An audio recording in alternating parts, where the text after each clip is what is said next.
Hello. I promised that I'd buy myself a mic and just a better filming equipment this year. Actually, last year, 2025.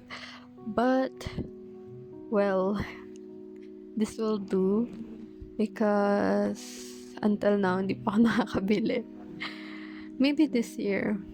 So, anyways, my name is Christine Kyla Jordas. It's January 1, 2026, and currently it's 9:39 p.m. and I just turned 24 today. Let me check. Right now I have 363 subscribers on YouTube, and on Instagram I currently have 678 followers. I am doing well. Not bad. I don't want to say not good, but ayos lang ako. Okay lang ako at the moment. I feel grateful to have reached this age of 24 with all the loving people that I have around me and whatever I achieved this year. Masaya ako na there's another year that I can start again. I'm very happy as well kasi I got to film this video. Yeah, finally, this is on time kasi last year hindi ko siya nagawa on time kasi sobrang pagod lang talaga ako. But yeah, last year, happiest memory, it's actually hard to think of something na I'm the happiest. Happiest memory, I think, was my birthday last year. For sure. Feeling ko ayun.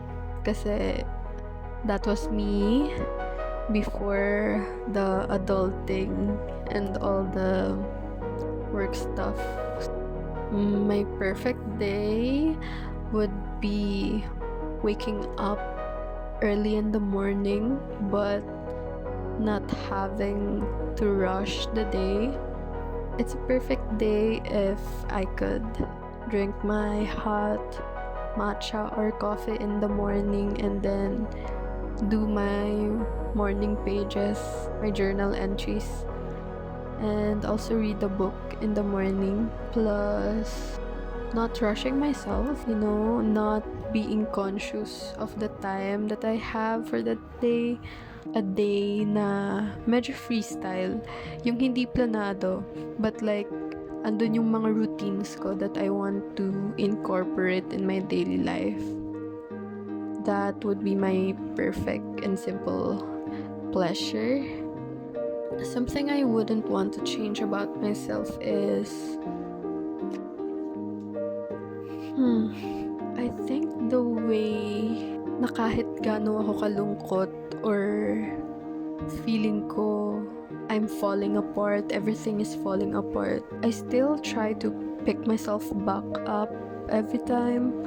Another thing would be me trying to take risk. Kasi last year, ito yung one thing that actually helped me through experiencing a lot of new things. Not really a lot, but gets nyo na yan. I would like to advise myself from the past that you should live more in the present than thinking so much about the future.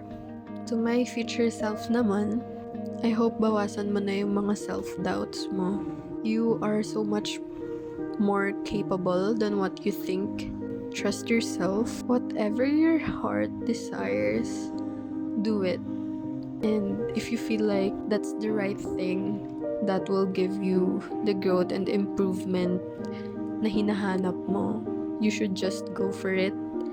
And iwasan na yung pag-overthink. Kasi at the end of the day, at the end of everything, lagi namang nagiging okay. And if hindi, it's okay. Kasi you are learning something, those experiences helps you grow. So, ayun. You should stop limiting yourself. I think this year, I feel like same as last year, I wanted to be something na related to arts, but I need to create it. Actually, hindi ako sure. Hindi ako sure, guys. Hindi talaga. I figured lang with my first year of working, I don't really like jobs na office jobs. Parang hindi ko kaya tagalan na isang linggo. Kasi right now, I'm grateful. I'm lucky that yung work ko ngayon is hybrid. So, I go twice a week lang sa office. And that, kaya ko. Kaya ko siya. Kasi twice a week lang kami. Siguro kung isang linggo na office job, ayun yung na-discover ko about myself. Di ko kakayanin. Feel ko hindi siya for me. I feel like I do need to create my dream job as long as it's something about my passion. Making art, but also on my own time. Yun talaga yung isa siguro sa nasasabi kong dream job siya if hawak ko yung sarili kong oras. Yeah.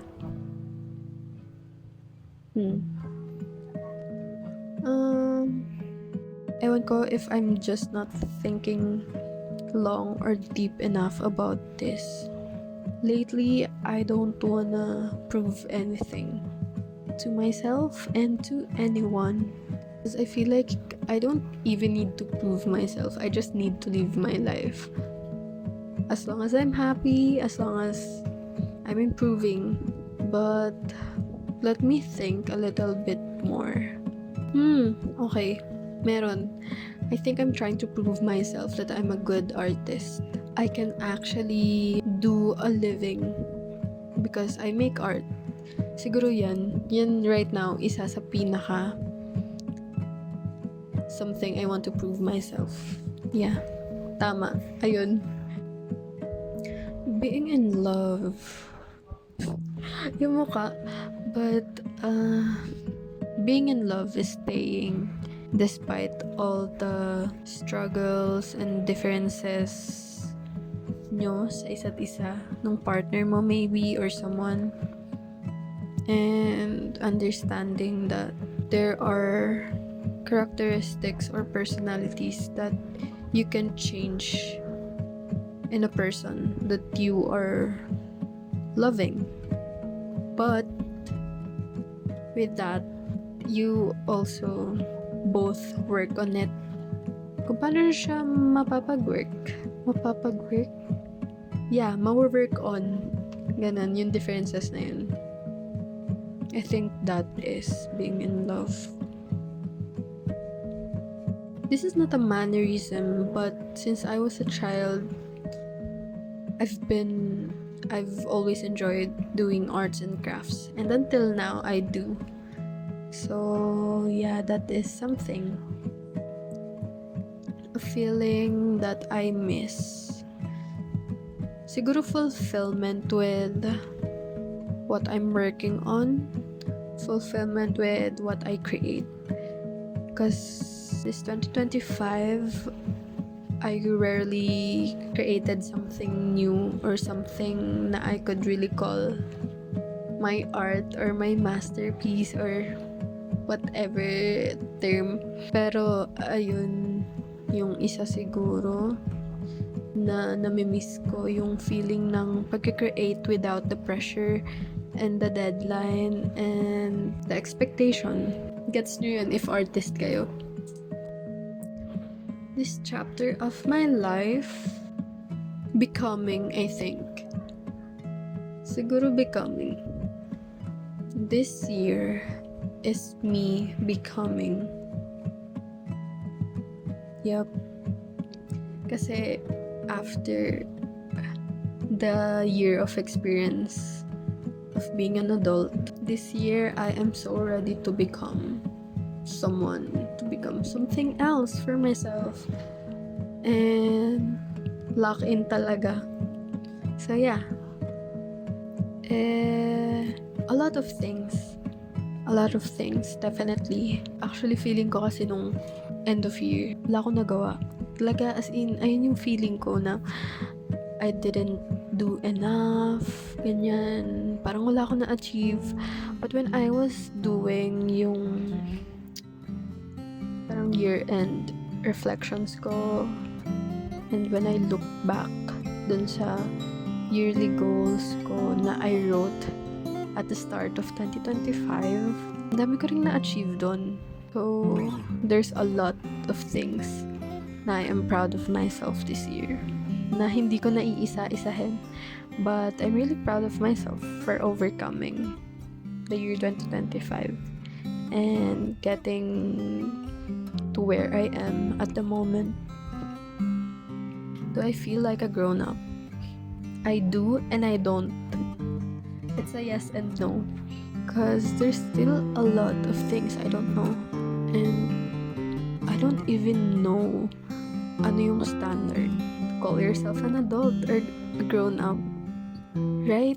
Like how? How can you say that you're a grown-up or something? Feeling ko everyday I am learning. So I did feel like I was last year because of being swamped by work, honestly. Success for me. And do I consider myself as successful? Success for me is doing the things that you are passionate about and earning from it. I think that right now is something that I label as success. If you're doing something that you are happy and na you really want to, tapos passion mo pa siya, tapos you get paid for it for a living, that is success. And success is also if you can provide for yourself, that is success. And lastly, I think if you have a lot of genuine people around you, family and friends that cares a lot about you, if you have very, very genuine connections with new people that you met and old people that have stayed on your life, for sure that is success. And in that aspect, I think I can consider myself successful when it comes to the people around me. So I'm actually very, very grateful for that. And yeah, that's 30 minutes of me talking. Ayun lang, that's it for this year's interview. Thank you for staying with me throughout the year. May this year be better for all of us. And I hope more blessings comes our way. All our manifestations may come true. All our dreams and goals. Diba?